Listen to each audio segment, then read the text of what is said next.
আয়না, আতিফ, শাহরিয়ার, ইরা, লিনা রাতের ডিনারের জন্য খাবার টেবিলে বসে আছে। ইভা সবাইকেই খাবার সার্ভ করছে। আজ ওদের খাবারে রান্না হয়েছে ইলিশ মাছ দিয়ে আলু, মুরগির গোস্ত ভুনা আর ডাল। ইভান আর ইমা ডিনারের জন্য নিজেদের রুম থেকে এখনো ডাইনিং টেবিলে আসেনি। ইভা ইমাকে ডেকে আসছে, কিন্তু ইভানকে এখনো কেউ ডাকেনি। ইভাকে ইভানের রুমে যাওয়া নীলা পছন্দ করে না।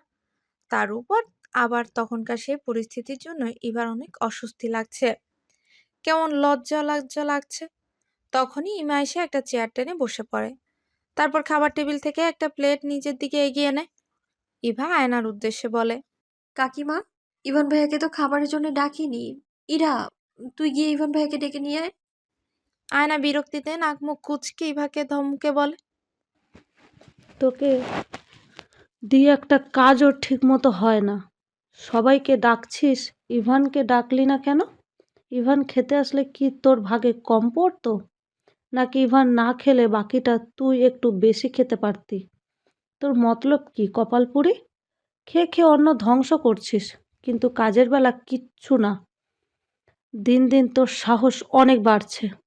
পারিস শুধু ফেল করে কান্না করতে। আয়নার এমন অযৌক্তিক কথাগুলো শুনে ইভা নীরবে চোখের পানি ফেলে।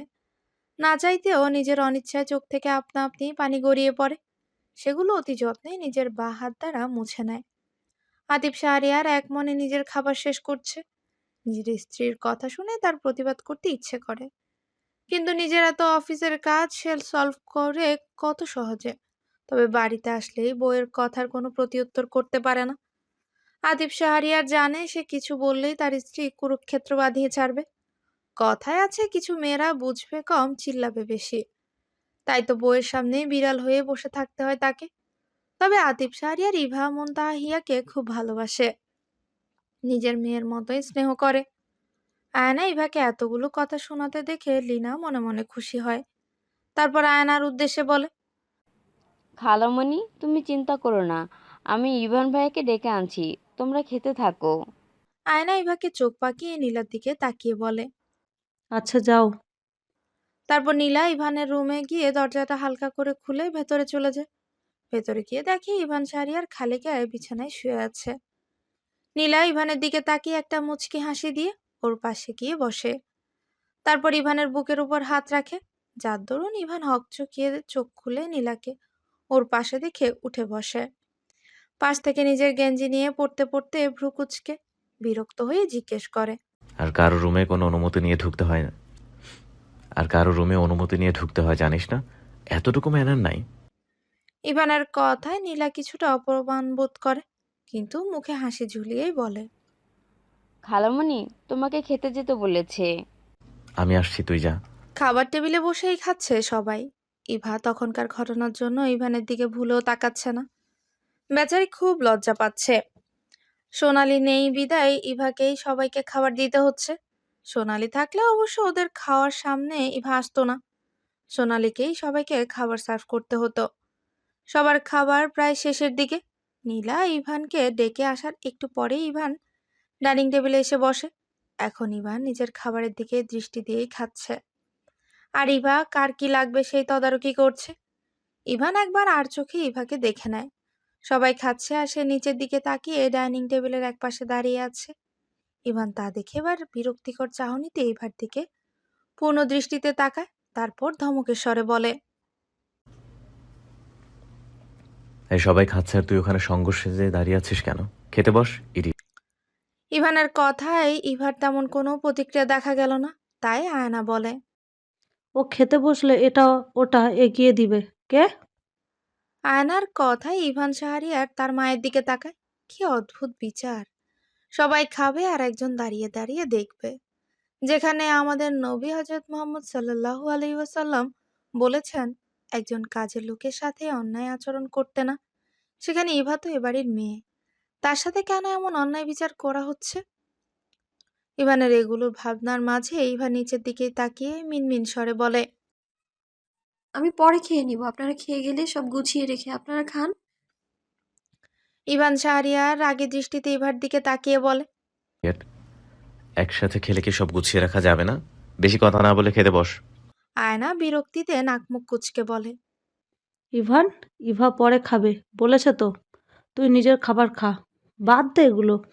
কে খেলো না খেলো এত মাথা ঘামিয়ে লাভ কি তোর? ইভার ইভান ওর মায়ের দিকে তাকিয়ে বলে, আমরা সবাই খাচ্ছি আর ও দাঁড়িয়ে দাঁড়িয়ে দেখবে, পরে একা খাবে, এটা কেমন মা? নীলা বলে, ইভান ভাইয়া, বাড়ির কাজের লোককে কাজের লোকের মতো রাখাই শ্রেয়। কাজের লোককে বেশি খাতির করলে মাথায় উঠে নাচবে। কে বাড়ির কাজের লোক আর কে বাড়ির মালিক সেটা সময়ই বলে দিবে। আর এটা তোদের থেকে ভালো আর কেউ জানে না। So got it. ইভান রাগের সাথে এগুলো বলেই অর্ধেক খাবার শেষ করে টেবিল থেকে উঠে গটগট পায়ে সেখান থেকে প্রস্থান করে। তা দেখে ইমা, ইরা আর আতিফ শাহরিয়ারাও সেখান থেকে চলে যায়। জাস্ট অসহ্য লাগে এগুলো ওদের। ওদের এভাবে যেতে দেখে আয়না রেগে মেগে চোয়াল শক্ত করে নেয়। তারপর চেয়ার ছেড়ে গটগট পায়ে ইভার সামনে এসে ওর চুলের মুঠি ধরে পেছনের দিকে নিয়ে সামনের দিক থেকে জোরে এক ধাক্কা দেয়, যার ফলে ইভার কপালে গিয়ে খাবার টেবিলের সাথে লাগে। আর ইভা ব্যথায় আহ ধ্বনি উচ্চারণ করে কান্না করে দেয়। তারপর কপালে হাত দিয়ে নিজের সামনে এনে দেখে রক্ত টেবিলের সাথে লেগে কেটে গেছে। আয়না ইভাকে কান্না করতে দেখে আরো রেগে যায় আর ইভার গালে ঠাস করে একটা থাপ্পড় মারে। তারপর বলে, একদম চুপ, কপালপুরি। একদম আওয়াজ করে কাঁদবি না। নিজের মা বাবাকে খেয়ে তো শান্তি হয় নাই, এখন আসছিস আমার সংসার নষ্ট করতে? অলক্ষী অপয়া মেয়ে, দিন দিন তোর সাহস বেড়েই চলেছে। এগুলো বলেই আয়না ইভাকে মারতেই থাকে। আর ইভা মুখে ওড়না চেপে নিজের কান্না নিয়ন্ত্রণের বৃথা চেষ্টা করে। ইভা সবসময় চাপা স্বভাবের। নিজের দুর্বলতা, নিজের মনের কষ্ট, বেদনা কারো কাছে প্রকাশ করে না। আগে অবশ্য সে এমন ছিল না। বাবা মা মারা যাওয়ার পরে এমন হয়ে গেছে। পরিস্থিতি তাকে এমন হতে বাধ্য করেছে। রাত 11টা বাজে। ইভার চোখে ঘুম নেই। তখন আয়ানা মারার পরে ইভা সেখানেই পড়ে থাকে। তারপর আস্তে আস্তে উঠে নিজের রুমে এসে বিছানায় শুয়ে থাকে। তবে ব্যথার যন্ত্রণায় ছটফট করে মেয়েটা। মার খেয়ে পুরো শরীর ব্যথা হয়ে আছে এবার। কিছুতেই ঘুম আসছে না। প্রচন্ড ব্যথা করছে শরীর জুড়ে। সত্যি পৃথিবীর নিয়ম মনে হয় এটাই। কার সাথে কি হয় কেউই জানে না। অঝরে শ্রাবণ ধারার মতো এবার চোখ থেকে অজস্র অশ্রুকণা গড়িয়ে পড়ছে। মা বাবা মারা যাওয়ার পরে এ আর এমন কি, এর থেকেও বেশি মার দু একদিন পর পরই খাইছে।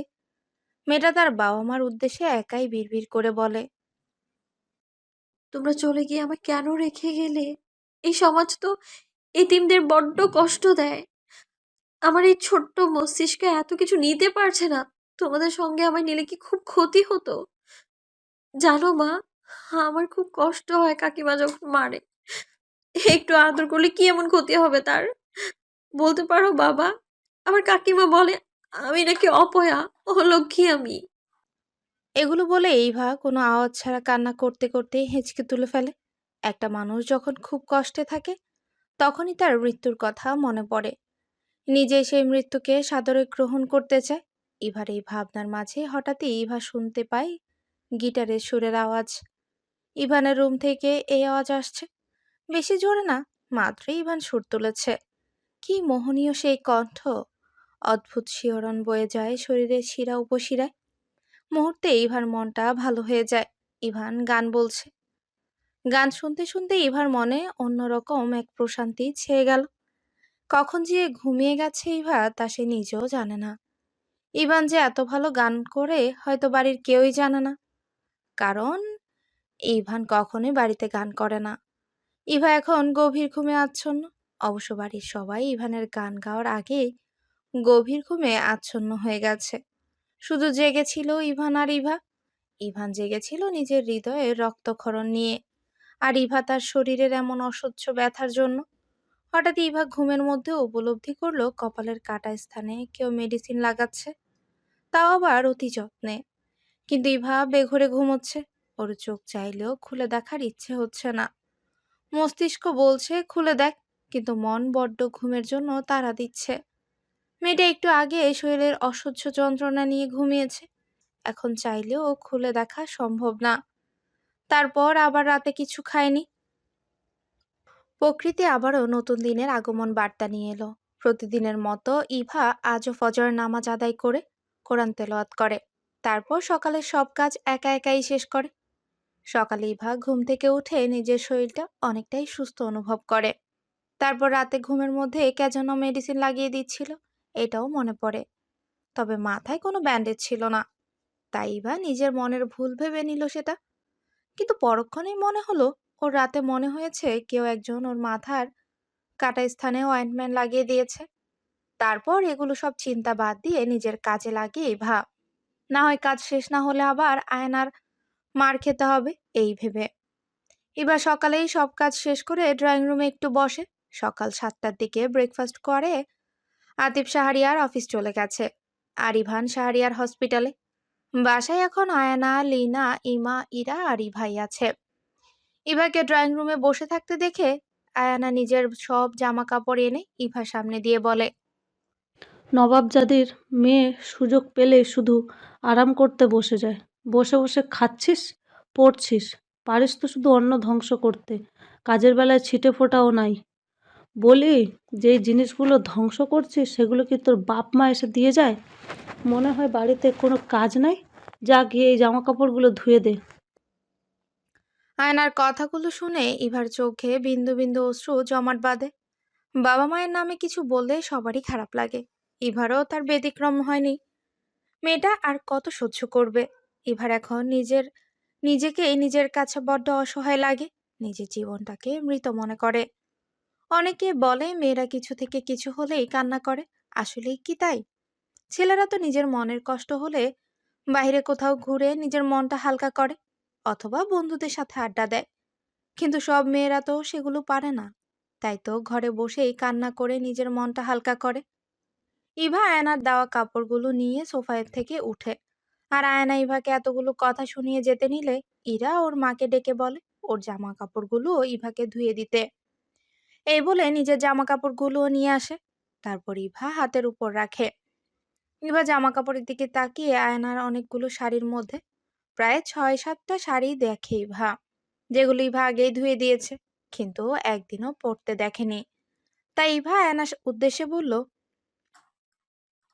কাকিমা, এগুলো তো আমি আর সোনালি পরশুদিন ধুয়ে দিয়েছি। তারপর তো একদিনও পরও নাই, আর কাপড়ে ময়লাও দেখছি না, এগুলো তো ধোয়া। আয়না ইভার দিকে অগ্নি দৃষ্টি নিক্ষেপ করে ইভার গালে ঠাস করে একটা থাপ্পড় বসিয়ে দেয় আর বলে, দিন দিন তোর পাখা গজাচ্ছে, মুখে মুখে কথা বলতে শিখে গেছিস। তোর এত সাহস কোথা থেকে আসে? তোর পাখা আমি ছেঁটে দিতেও আবার 2 দিন সময়ও লাগবে না। আর একটা জামা কাপড়ে যেন ওয়াশিং মেশিনে ধুতে না দেখি, কথাটা যেন মনে থাকে। সবগুলো তুই নিজ হাতে ধুইবি। এই বলে আয়না গটগট পায়ে সেখান থেকে প্রস্থান করে, সাথে ইরাও। ইভার বাবা মা মারা যাওয়ার পরে 1 মাস ইভা সবার কাছে ভালো ছিল। তারপর থেকে ইভা আয়নার মার খায় না, এমন কোনো দিন যায়নি। আর ইভা থাপ্পড় খেয়ে গালে হাত দিয়ে ভাবে মানুষের পাখা কিভাবে গজায়। তারপর আয়না থাপ্পড় খাওয়ার জন্য কিছু জামা কাপড় মেঝেতে পড়ে যায় হাত থেকে, সেগুলো ইভা তুলে ধুতে নিয়ে যায়। ইভা সবগুলো কাপড় চোপড় ধুয়ে ছাদে যায়, তারপর একে একে সবগুলো কাপড়ই ছাদে মেলে দেয়। আর তখনই সেখানে নীলা আর ইমা উপস্থিত হয়। ইভাকে ছাদে কাপড় মেলতে দেখে ওর সামনে গিয়ে বলে, এই ভাব, তুই সবার জামা কাপড় ধুয়ে দিলি আর আমাকে একবারও বললি না? আমারও অনেকগুলো জামা কাপড় ময়লা হয়ে আছে। আপু, আমি কিভাবে জানবো আপনার জামা কাপড় ময়লা হয়ে আছে? নীলা ইনোসেন্ট ভাব নিয়ে বলে, আচ্ছা চল, ধুয়ে দিবি। আর ইমা, তোকেও বলি, তুই ওরে তোর জামা কাপড়গুলো যখন ধুইতে দিলি তখন আমাকে একবার বলতি। ইরা কপাল কুঁচকে বলে, আমি কি জানতাম তোর জামা কাপড় ধোয়া লাগবে? ইমা আর নীলা একই ভার্সিটিতে অনার্স প্রথম বর্ষেই পড়াশোনা করে, তাই তারা কাজিন হলেও একেবারে ফ্রেন্ডের মতো। নীলা ইমাকে বলে, আচ্ছা, তুই ছাদেই থাক, আমি ইভাকে জামা কাপড়গুলো ধুইতে দিয়ে তারপর আসি। এগুলো বলেই নীলা নিচে নেমে যায়, সাথে ইভাও নামে। মেয়েটা এমনি কতগুলো জামা কাপড় ধুয়ে নিজের হাত সহকারে পুরো শরীর চুটে ব্যথা করছে, তার উপর আবার কালকে রাতে আয়না ইভাকে যেভাবে মেরেছে, এখনো মেয়েটার শরীরটা অনেক দুর্বল হয়ে আছে। এখন আবার নীলা কতগুলো কাপড় চোপড় ধুতে বলছে। এবার মনে প্রশ্ন জাগে, আচ্ছা, ওরা কি মানুষ মনে হয় না? এখন আবার নীলা কতগুলো জামা কাপড় ধুতে দিচ্ছে। ওরও তো একটা জীবন আছে। একটা মানুষের কত কুলোয়, একটা মানুষ কত কাজ করতে পারে।